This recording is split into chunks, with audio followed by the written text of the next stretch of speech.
going to get started.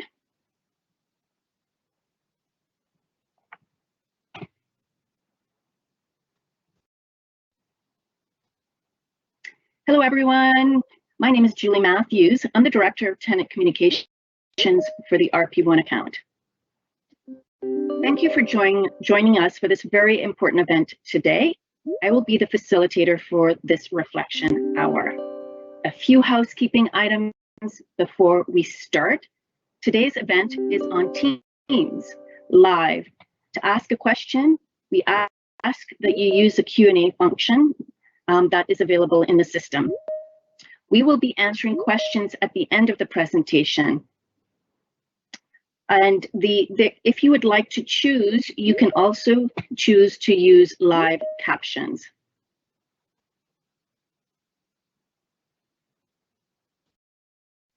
So if you would like to use live captions, you can do so using the video controls at the bottom of the screen, as you can see in the red box.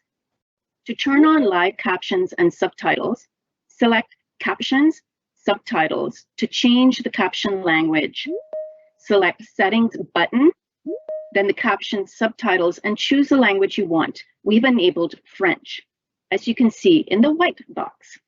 Please note speakers will be in English, so you will need to turn on captions for French. Again, just another housekeeping item before we start. For those of you who just joined us and you're French, you can use live captions. This is available on the video controls at the bottom of the screen, as you can see in the red box. To turn on live captions and subtitles, select Captions, Subtitles to change the caption language, then select the setting buttons, then Caption Subtitles, and choose the language you want. We have enabled French, as you can see in the white box. Please note that speakers will be in English, so you will need to turn on captions on for French.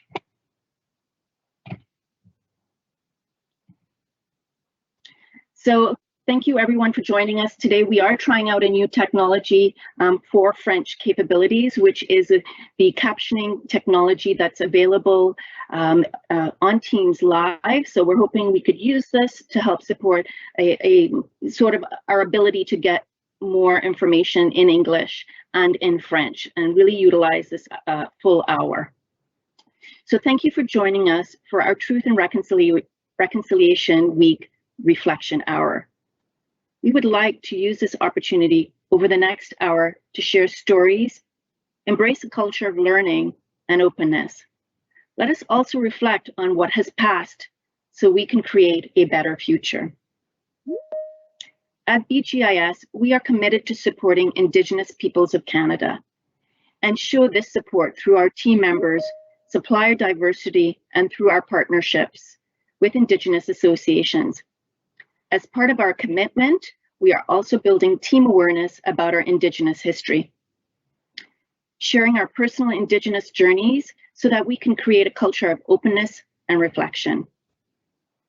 Truth and Reconciliation Week is a 5-day national event that continues the conversations from Every Child Matters and Orange Shirt Day. Today, we will include videos to support better understanding of our Indigenous cultures, sharing of Indigenous stories, and reflection about residential schools. As this week also includes Orange Shirt Day, which is September 30th, we are asking all BGIS team members to wear an orange shirt on Thursday, September 30th, to show our commitment to work towards reconciliation and to celebrate the fact that children are no longer being taken away to residential schools.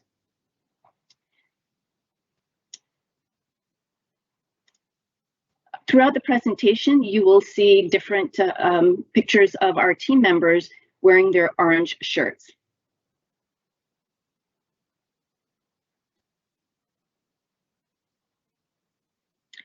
For today's agenda, we will start with land acknowledgements from a few places across Canada. We will then have a sharing circle where we will share our Indigenous stories. We will have an update from Wade Griffin, our Director of Indigenous Engagement. We will then present a few videos about our Indigenous history and why it's so important for us all to acknowledge Canada's past. We will then discuss different options for us as individuals to make a difference and how we can move from reconciliation to reconciliation. We will then answer questions that you may have at the end. And just another housekeeping items for those who have just joined us. If you're French and you would like to have French captions, you can do so by utilizing the controls at the bottom of the screen. You can see that little red box. So if you click on that, you should be able to enable the captions, the live captions to see French. We have enabled French, so you can do so. You can change the language on the setting buttons, as you can see in the white box.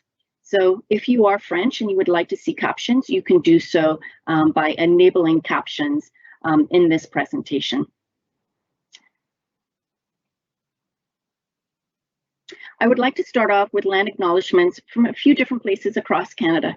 We will actually start with Atlantic and move our way west. Annie St. Pierre will start our land acknowledgement with the Halifax region. Annie is our communications lead for the RP1 account in Atlantic. Over to you, Annie.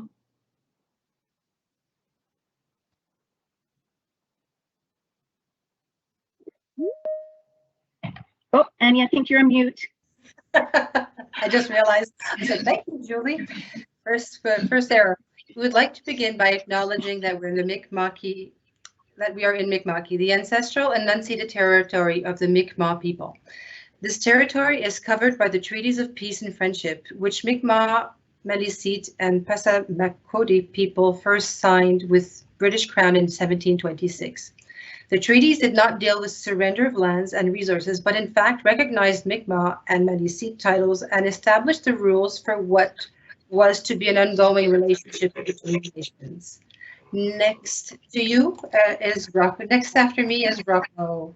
Let me just find him. Sorry. And I'm going to introduce Rocco. And Rocco has worked with different accounts within BGIS, and he's currently our security manager for RP1 Ontario. So over to you, Rocco, who's going to read the Nipissing, Ontario land acknowledgement.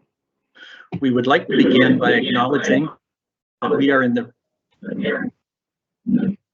real echo. Can you hear me? Okay.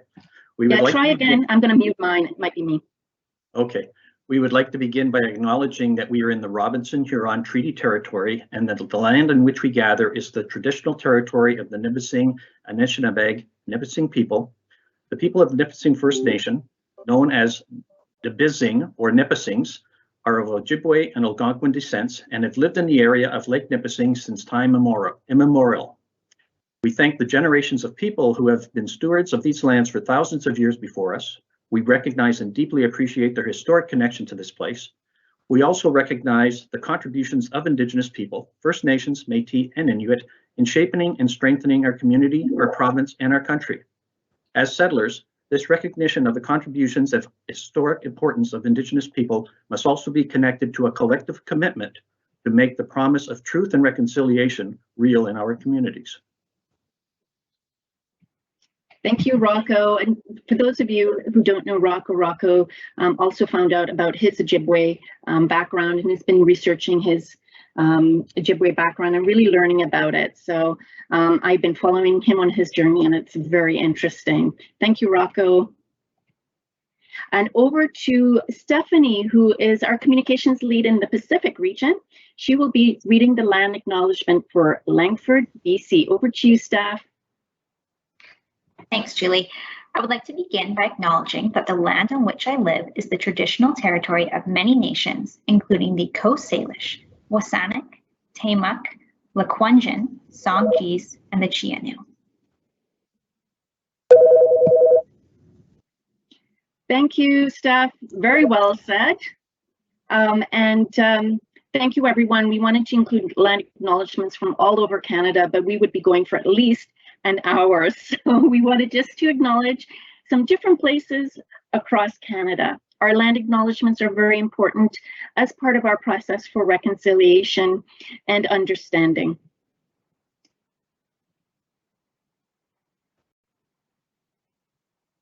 So our objectives today is really to honor Indigenous perspectives, embrace a culture of learning and reflection and openness, and share Indigenous stories. We have heard over and over again that sharing of stories and information can be a very important healing process as well as an education process. So we're going to start with our sharing circle. And in our sharing circle, we have several guests, and unfortunately, one of our guests is having technology problems, but I'm going to introduce him and hopefully I can speak on his behalf. And we have Indigenous and non-Indigenous team members as well, who are going to share a little bit about their Indigenous stories. And what I find with these stories, they can be very powerful, inspiring. I know last, in June when we had National Indigenous Peoples Day, the stories were just inspired me to do more and do better.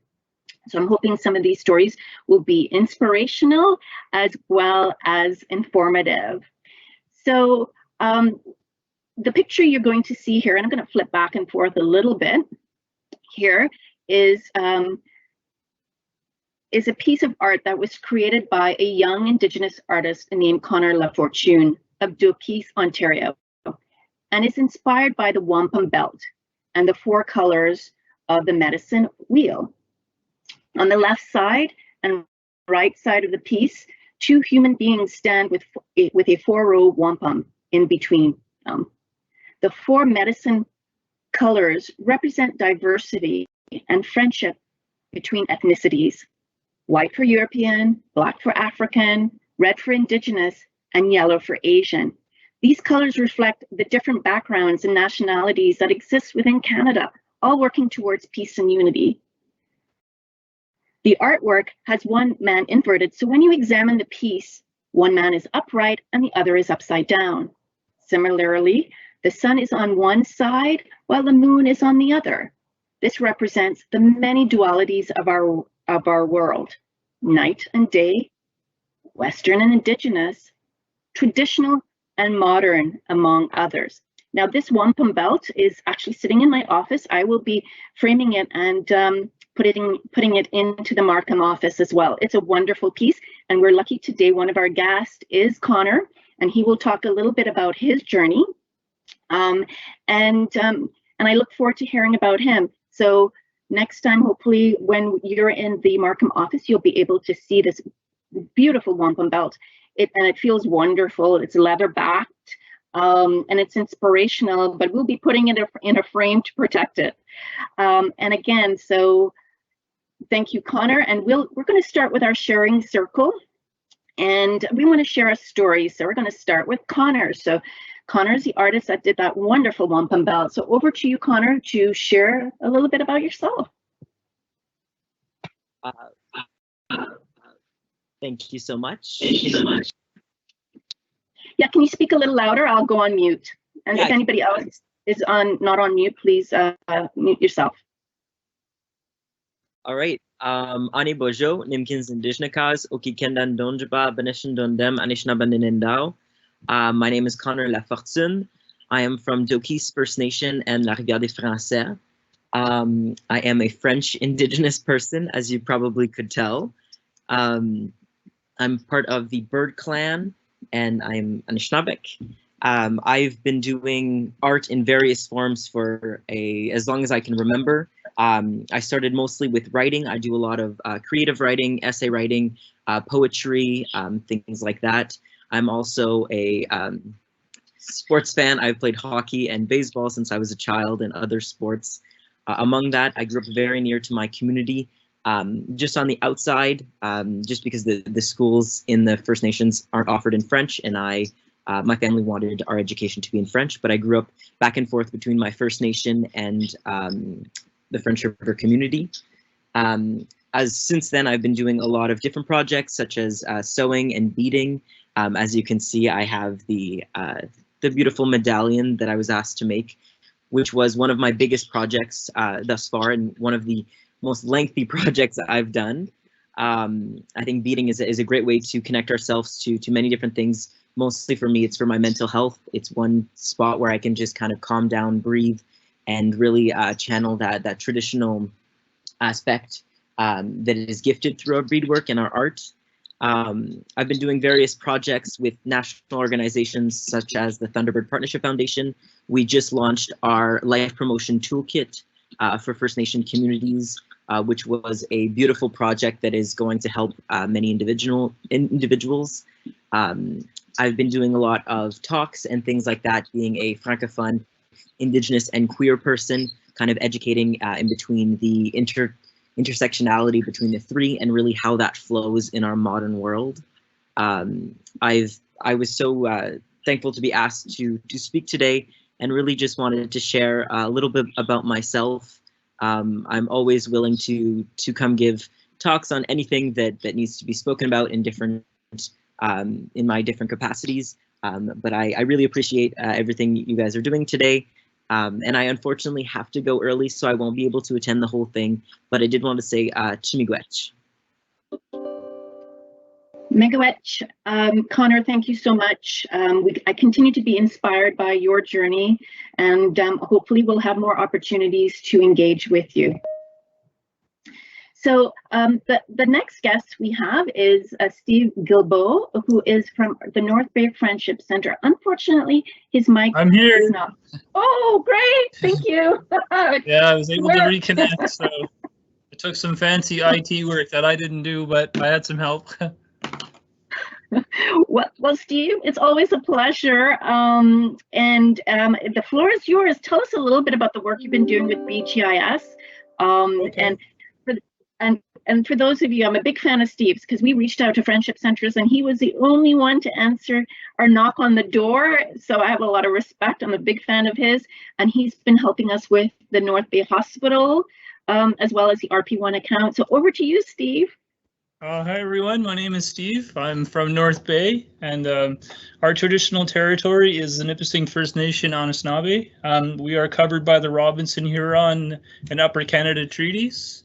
So North Bay is about 3 hours north of Toronto, for those of you who have never been here. We're right on Lake Nipissing. A little background about myself. I am a member of the Algonquins of Ontario, recently found out. I'm also the training program coordinator and an employment counselor here at the Friendship Center in North Bay. A little bit about the program. It's basically a funded program that's in conjunction with our head office in Toronto at the Ontario Indigenous Friendship Centers and Service Canada. Essentially, it's an Indigenous Skills Employment and Training Strategy. So we receive our funding from Service Canada, and from there we try to motivate and to assist in urban Indigenous people to sustain and find meaningful employment.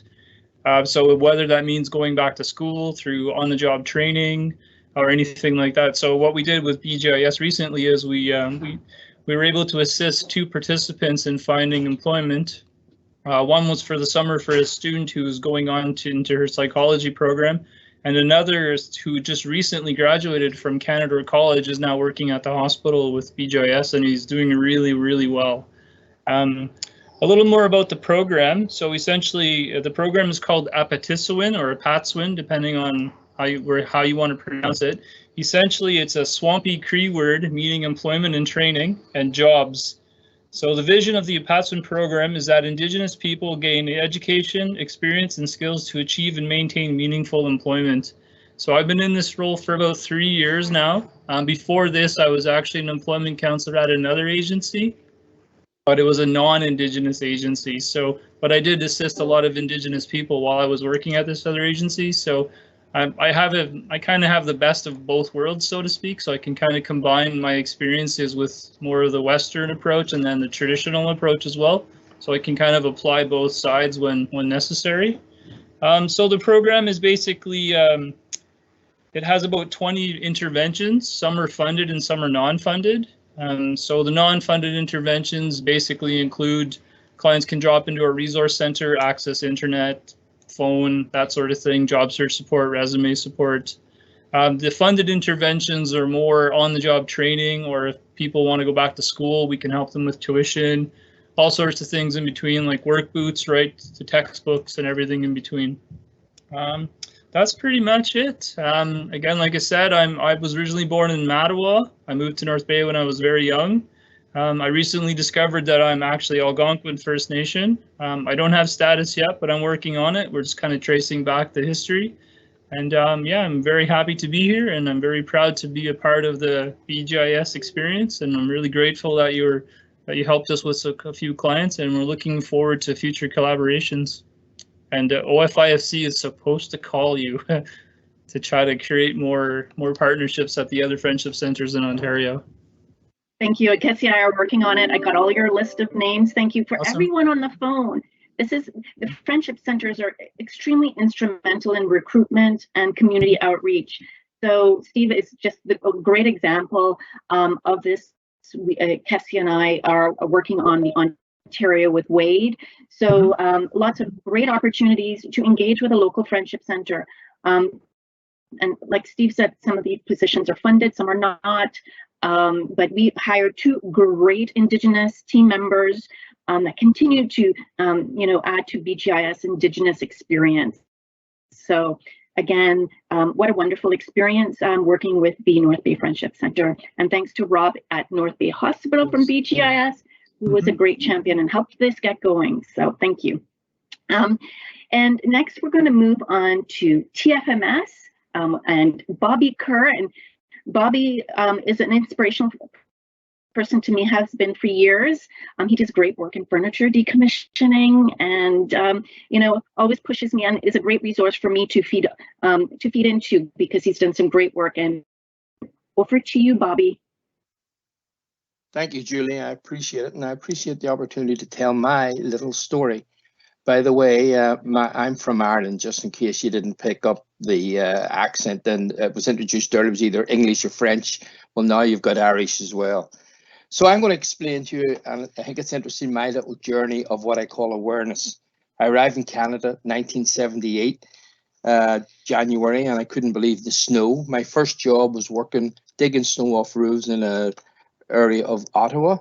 And my 2 compatriots there were 2 native Indians, and my disappointment, because the only thing I had seen of Indians prior to that was on the movies from Hollywood, and they didn't look like anything I'd seen in the movies. However, we worked well together. Let me take in a time capsule now all the way to 2018. As Julie has said, I do the decommissioning for BGIS, and I was working on the old Nortel site. I came across a lot of electronics and a lot of very useful assets that were now surplus. So what I did was I looked around our local area, because the best way to do sustainability is to make sure these products are reused. And I found a couple of schools. One was the Pierre Elliott School, Trudeau School in Gatineau.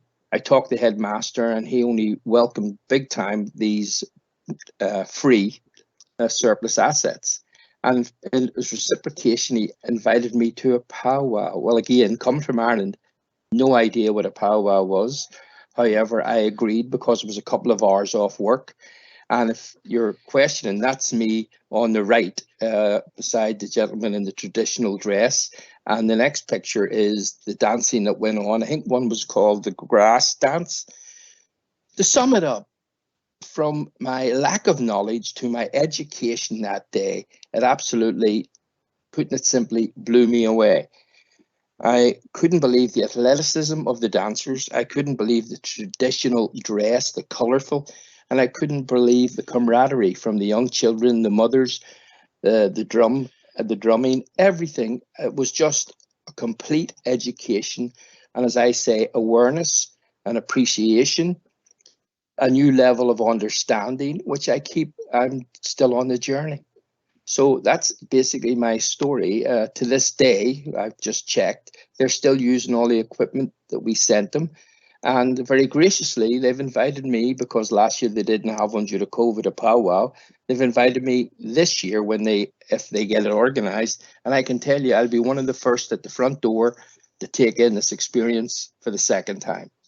So thank you for giving me the opportunity to tell my story.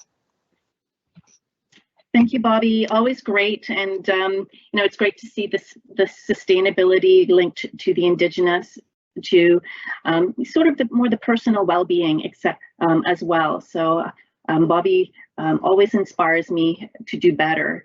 So additional stories, I'm going to go next to Juliana McCormick, who's a project director for RP1 in Ontario. Over to you, Juliana. Hi, everyone, and thanks, Julie, for inviting me to participate today. So my Indigenous journey started a little more than 23 years ago. I met a man who had 3 children. The oldest 2 were adopted and both Indigenous. So I went on to marry him, so they are my stepchildren now. So I really didn't understand the issues that they faced back then, and to a certain degree, I don't think they understood when they were children. And they did know they had a father who loved them now, so that helped. My journey skipped to 2015. I was working for the Hamilton Public Library, and I happened to be going in on a Sunday to let a film crew in, which wasn't typical for me. But when I was there, there was this delivery of an Indigenous piece of artwork. Well, it came in 25 massive crates, and it was called the Witness Blanket. And the crew that was supposed to assemble this for display at the Hamilton Public Library didn't show up that day. So I volunteered to help put this piece together. And there with the artist, I asked a lot of questions. And the Witness Blanket is a memorial art display that has pieces of residential schools all throughout the board. I'll put a link to the story in the chat, or Julie can distribute it later. It's a long story. There's an 1.5-hour video on it, the explaining of the creation of it, why it was created, and how it tells the stories of the Indigenous residential school system. So in the past 6 years, my stepchildren, Michael and Nicole, they both started to explore and embrace their unique cultures as adults. And they've both been learning about Indigenous culture in their own ways, particularly in the past 5-6 years. Michael's more private, so I will share Nicole's story. So she is now the managing assignment editor for City TV News and Breakfast Television at Rogers. She's the co-chair of Rogers Indigenous Peoples Network, advisor to Hometown Hockey, and she's a mentor through Inspire. Needless to say, we've had a lot of conversations at home about Indigenous topics. She took it upon herself to present to the Rogers executive team the opportunity to create the Downey Wenjack Legacy Space in the main Rogers boardroom. And the picture on the display is that day, the opening of the boardroom. And her, along with her co-chair, engaged with Indigenous artists to create the boardroom so that Rogers could have a space for reflection and healing. She also went on to create another legacy space in Kelowna for Rogers. So Nicole is very open about her journey and has been interviewed many times. And I'd just like to read a quotation from one of her interviews. She says, "I want people to understand that reconciliation for Canada's Indigenous peoples is about respect, an understanding of the truth, and a commitment to change. Children were demeaned. They were made to feel ashamed of who they were, of their parents, of their people. I want us to work together so that history never repeats.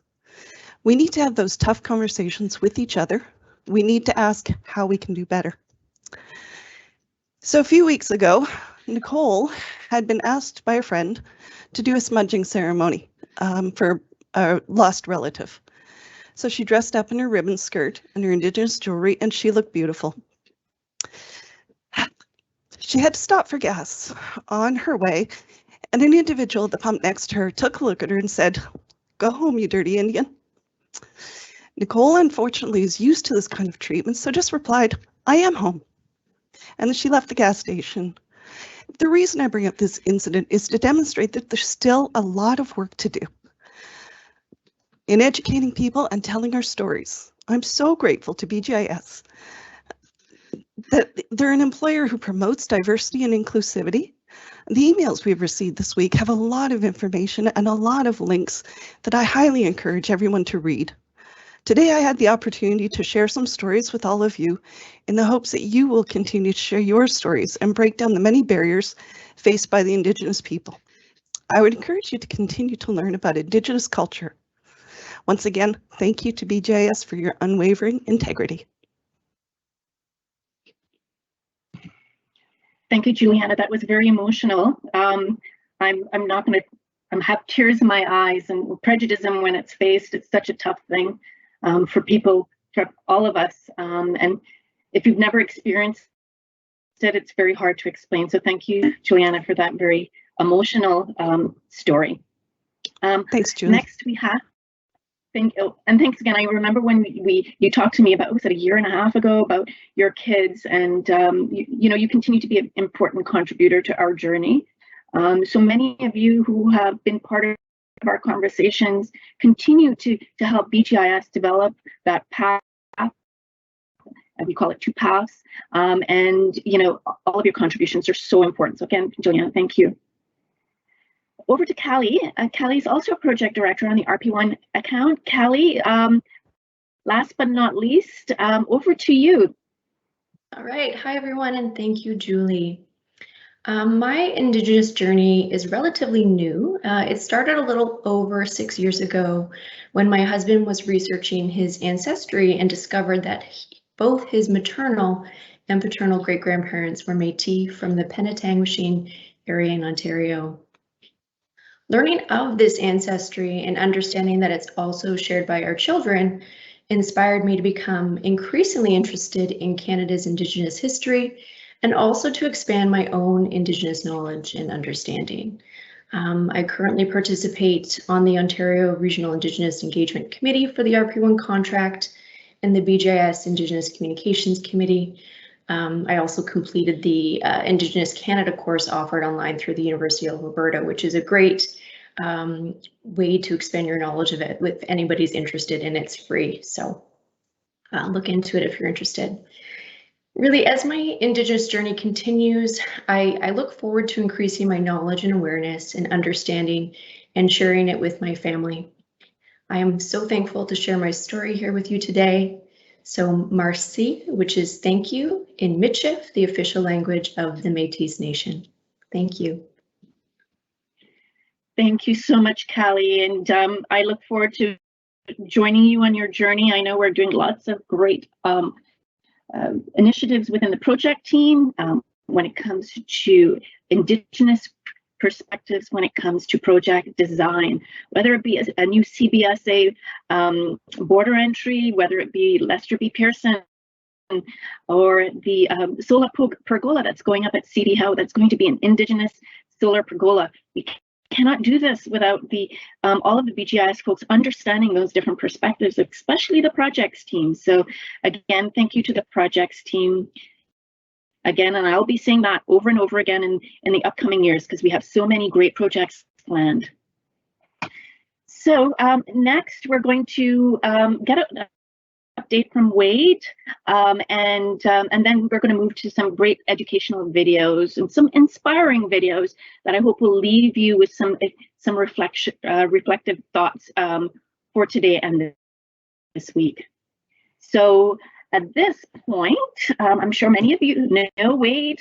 He's our National Director of Indigenous Engagement. He does have a mask on, and so he's going to speak to us really about the journey over the last year and where he sees us heading. So over to you, Wade. Thanks, Julie. And I just want to say thanks to all of the people that shared there, to Connor and to Steve and to Bobby, Juliana, and Callie. It's really good to have that participation. It makes our experiences real, and it makes people more invested in this journey as we go forward. So I want to begin by saying how far we've come.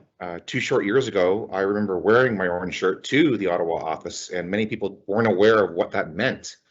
So to go from that spot to where we are now is very encouraging. 2 paths was mentioned, so I'll just do a quick little recap of that. So 2 paths is our response to the Truth and Reconciliation Commission's call to action number 92, business and reconciliation. There's been a lot of high-level activity out there about things that need to be done, but we need to get a little more specific on this. So in this endeavor, we have 43 actions that have been outlined that are supported by 5 pillars. Those 5 pillars being transformative leadership, recruitment, retention, and advancement of Indigenous talent, procurement champion, business and economic development, and of course, relationship building, both with the individuals, with businesses, and with the communities and organizations. And all of these activities are supported by communications. So communications is really key, so much so that we have an Indigenous Communications Committee, a volunteer basis, as many of you are aware. One of the first activities that were taken was last year's Orange Shirt Day activity. And then this past June 21st, we had the Indigenous Peoples activity that took place. So I just want to give some recognition to the members of the committee and the hard work that they do, and specifically Julie and Cassia for really working so hard to put these activities together, and the team for supporting them. We are currently under development of the second version of 2PASS. It was released as a draft so that we could start putting it to work. But we are already working on having a more formal output of it. The Indigenous Engagement Committee, it's a national level group, cross-departmental representation. So we have members from procurement and projects and senior management and projects and TFMS. They're all in there. Anything where we could possibly have some input from our activity within our organization to support Indigenous activities, they're involved. So they help formulate our national objectives to support the client on these activities. And then, as was indicated by Callie, we have regional Indigenous engagement steering committees in each of the regions to help take this thought process and put it into the regions and get that regional input so that it feeds back, because we were very much regionally focused on the RP1 contract. Relationship building has been a strong activity over the last year. We've identified 22 communities across the country, and we've been able to actually build some relationships within these areas, not just with the communities, but with some organizations as well. So I just want to acknowledge some of the areas where we've had some success. No particular order here, but Attikmishing and Acknowledgements is one of the Indigenous communities in Ontario we're working with. Six Nations of the Grand River, Mississaugas of Scugog Island, English River First Nation in Saskatchewan, the Clecho government in the Northwest Territories, Osoyoos Indian Band in British Columbia, and Ganawagi Mohawks in just outside of Montreal in Quebec. As you know, we've also built a relationship with North Bay Friendship Center, and we're great to have Steve take part in this. We've begun working with the Grand River Employment and Training. Great. We recently did an outdoor job fair, so that was encouraging as we build that relationship with them. Desneti Desneti Group in Saskatchewan as well, owned by the English River First Nation. And I just want to say that as we go through all of this, we have a lot of Indigenous engagement activities that are taking place, and we hear the term a lot. But one of the misconceptions that I just want to be clear about is that, as we do these, that Indigenous engagement is not diversity. It can be part of diversity and support those activities, but they are two very distinct paths as we go down this road. Quite often it starts under the banner of diversity, but it really does need to be its own particular thing. And that's what we've done here at BGIS. We have a lot of concerted effort on this, so I'm proud to be part of this. And thanks again, Julie, for giving me some time to speak on all of these very important topics. Thank you, Wade. And I know we have a lot coming up in the next year. If you had to list 3 things that are going to keep you up at night because we're going to be so busy, what would those top 3 things for the next year be? I would say first and foremost, because we have such great activity that we started, to really get this rolling, we need to have dedicated resources to start to put towards these activities. I've often heard people saying, the corner of the desk is kind of where this has started, and the hard work that's been put into and the dedication's amazing. But to take it to the next level and give it the attention that it desperately needs and that we can showcase, we need those dedicated resources going forward. So this is fantastic that we have this. We have the opportunity, but as I always say, that opportunity is quickly becoming a responsibility as we go forward. And we're in that key spot. That's, I think it's an honor to have that responsibility as we roll forward. Secondly, I really think it's going to be the maturing of our community engagement relationship building activities. This requires a lot of investment in time and effort, and that's going to support and drive those resources that we have as we have that national presence. We're coast to coast to coast, and it gives us a lot of opportunity to work with these particular groups. We've taken the time to identify a number of them. We've started some of those activities, but when you start, then you have the responsibility of maintaining, and that's where the real effort starts to roll out. And I guess the last piece would really be, it's kind of the one that sits in the back of my head the most, is the two paths. You know, we put this document together, and it wasn't me, it was me and a bunch of people that worked on this. I can't thank everyone enough for supporting it, but it's taking it to that next level and maturing the thought process behind the actions that are within the pillars, and then the presence of those pillars and how they present themselves. And then we're really looking to, you know, incorporate some Indigenous art or some type of support on that. We want to get that Indigenous perspective. That beaded work you have is a tremendous example of what can be done when we have the input from the Indigenous side. So as we start to roll out and mature some of our thought process, I think it's really going to be embracing the Indigenous innovation and sustainable thought process into what we're doing, that I think really does complement a lot of what we have in process as well. So I'm really excited to see where we go in the next year, considering what we've already got in process. Thanks. Thanks. And if anybody would like to contribute, the Indigenous Volunteer Committee, you can send me a quick email to be added to the Indigenous Volunteer Committee. I know the Dragon's Den team we saw on the National Town Hall for the eastern part of Canada today about Dragon's Den. They're actually working on an Indigenous one, really around community outreach. So I'm really excited to look and look forward to what they come up with. But there are lots of activities happening in different places. This is definitely a community approach, and we're all working together. So thank you, Wade. Thank you.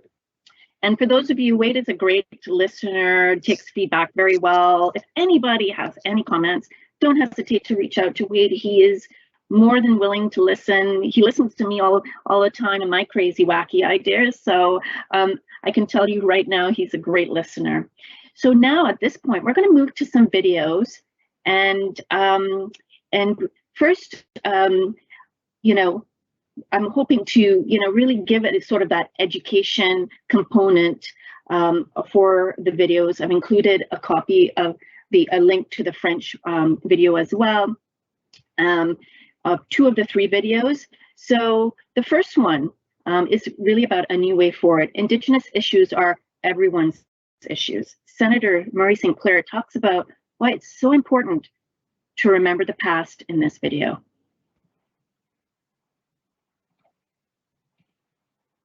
Oops, I think I lost my link.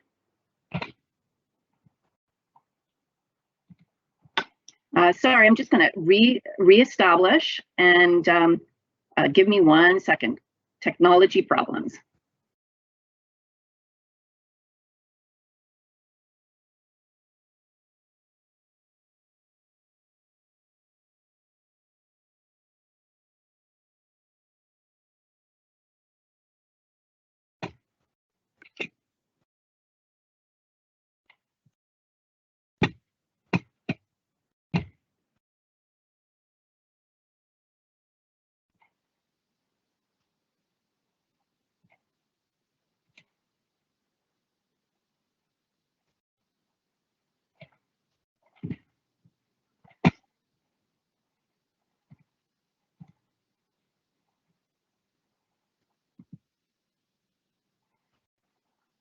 Gonna do it the old-fashioned way. I don't know why it's not linking up.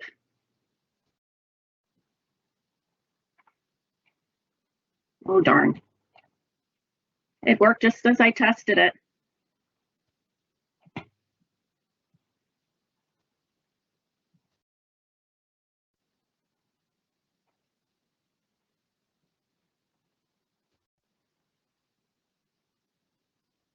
Okay, I'm gonna go to the actual video then. Online, sorry people for the technology hiccup.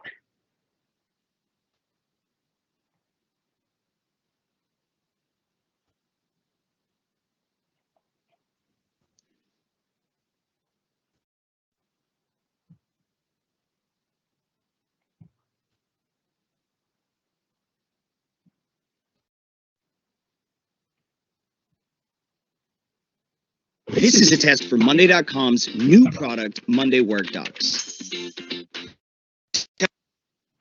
Many people have said over the years, why can't you just get over it and move on? And my answer has always been,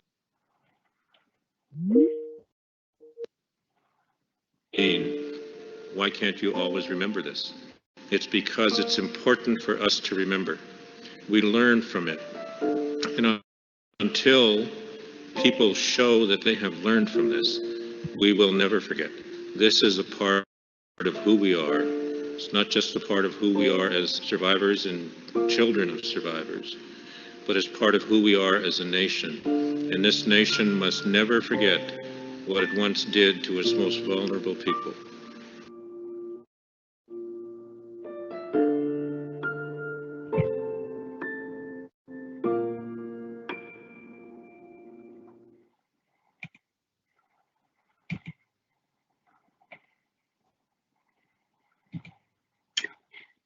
According to the Truth and Reconciliation Commission of Canada, there are approximately 80,000 living survivors of the Canadian residential school system. For many, the trauma of the mental, physical, and sexual abuse they suffered at the schools has not faded.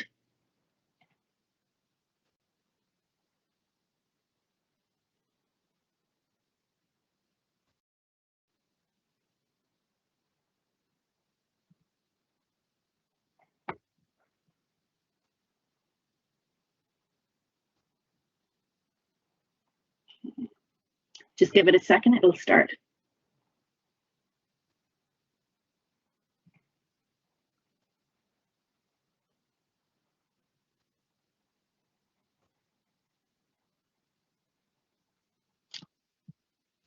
Try again.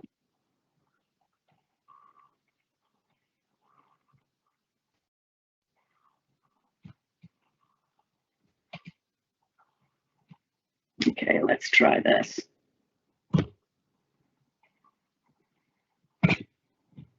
The goal was to resolve the so-called Indian problem. Sorry, I'm just going to reshare. I apologize for the technology problems.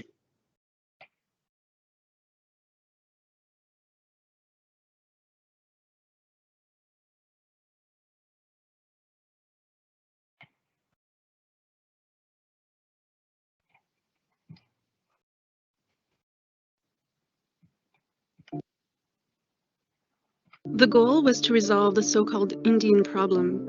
So in 1883, the Canadian government officially instituted the residential school system.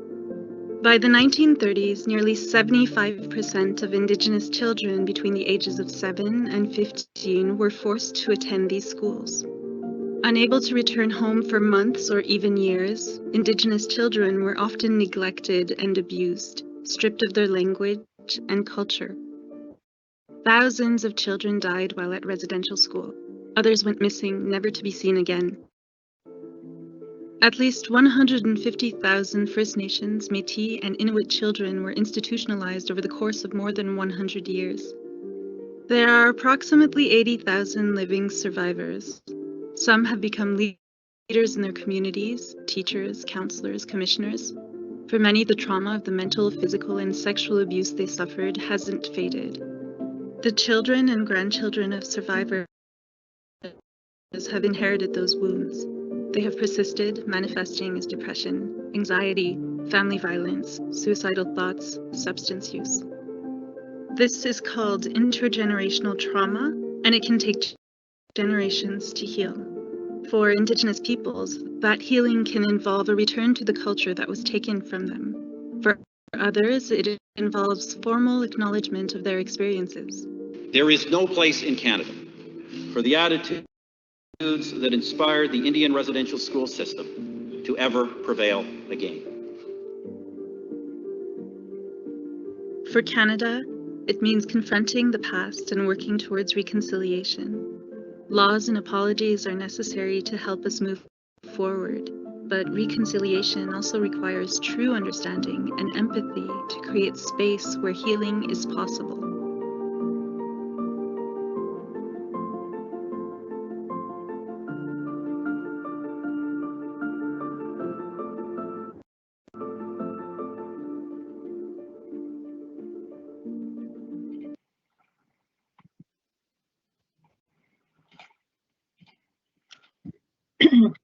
So I hope everyone enjoyed that video, and we're going to go to another video, and I'm going to click on here. And it's really about the 60s scoop in Canada. So Canada took thousands of Indigenous children from their parents between the 1960s and the 1980s. And the effects are still being felt today. This is referred to as a 60s scoop. And I have to apologize, there's no French link. I'm just going to copy that over here.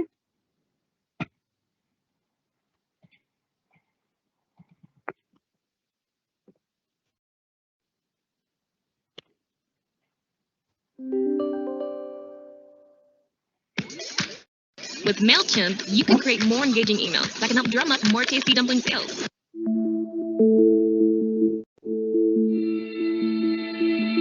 Between the 1960s and the 1980s, tens of thousands of Indigenous kids were taken from their families and put into the child welfare system. It's known as the 60s scoop, and its effects are still being felt today.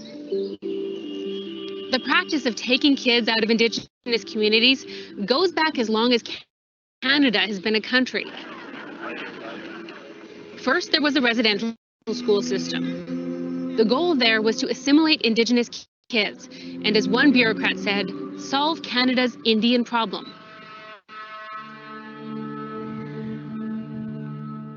Then in the 1960s, provinces started taking large numbers of Indigenous children into care. The term 60 scoop actually came from a BC social worker who reportedly said she felt like she was literally scooping children out of their parents' arms. Those decisions were often made by non-Indigenous social workers who didn't necessarily understand Indigenous culture or family structures, like the role of extended family in childcare.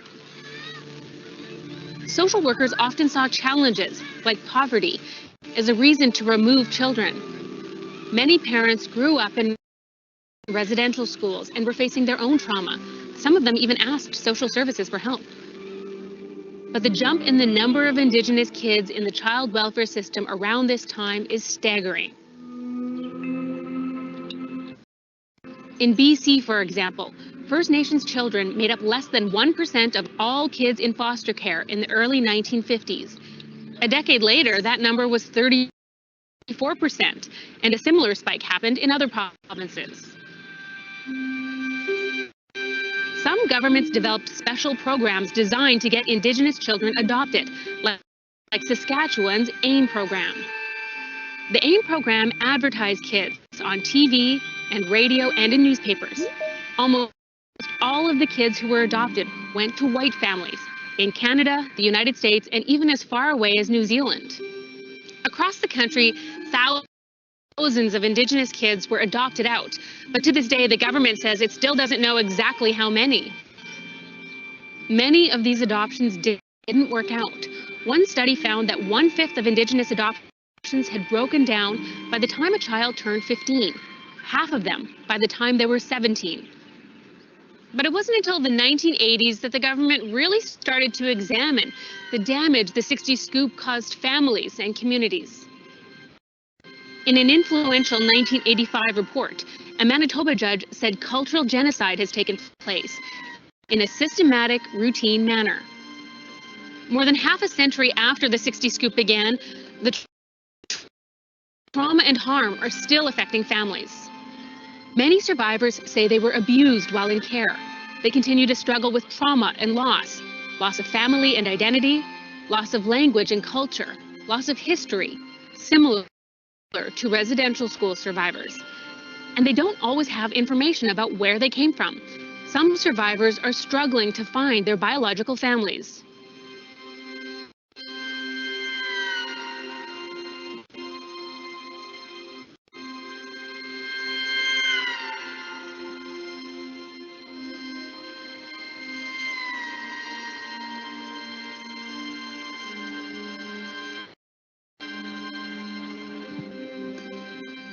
The government has agreed to compensate survivors, but that doesn't include everyone who was affected. And while the era of the 60 scoop is long over, the removal of Indigenous children continues. Today, more than half of the kids in care in Canada are Indigenous. So just a couple of videos for us to reflect on during this reflection hour. And at this point, we're going to go to question and answers. I'll stop sharing my screen. And we'll move to question and answers. So I'm just going to see if anybody has any questions. Publish. Is there a contact person for the new BGIS joint venture Building Future Together if we have questions? Wade, would you be able to answer that question? It's very early in the developmental phase, so we're still designating some people to take care of that, but I'll reach out to the corporate team and see if there's a person that's been designated for communications. Okay. Any questions, feedback? You can put it in the Q&A chat function there. Any other questions? I'm just going to get. Okay, we just have a few comments in the chat function. At this point, I am going to go to, if we have no more questions, I'm going to wrap up with another video. And you have to excuse the ads in the videos, but I'm just going to go to another video to wrap up. And this video is actually of all of the Orange Shirt Day photos that we received last year. I'm just going to go quickly to that. Actually, Julie, while you're doing that, I have one comment to kind of add to everything that's put together.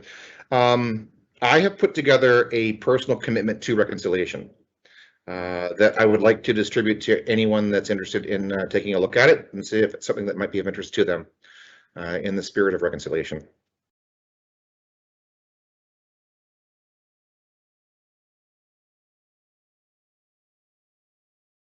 Thanks, Wade. And I know we had lots more slides. Based on time, I'm not able to get to them, so I apologize. That's why I kind of jumped ahead. But there are, 10 actions that you can do. It was shared in some of the communication that was sent out by corporate this week. So, for everyone, take some time and commit yourself to something specific. And I'm just going to play this video. Done. Okay, gotta reshare.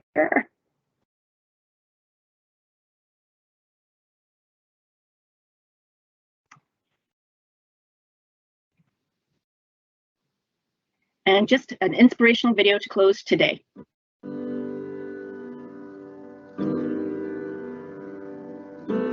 These are all the shirts from orange shirts that people wore last year. This really represents a team commitment.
So that just wraps up our event today. If anybody has any questions, please don't hesitate to reach out to myself or Wade.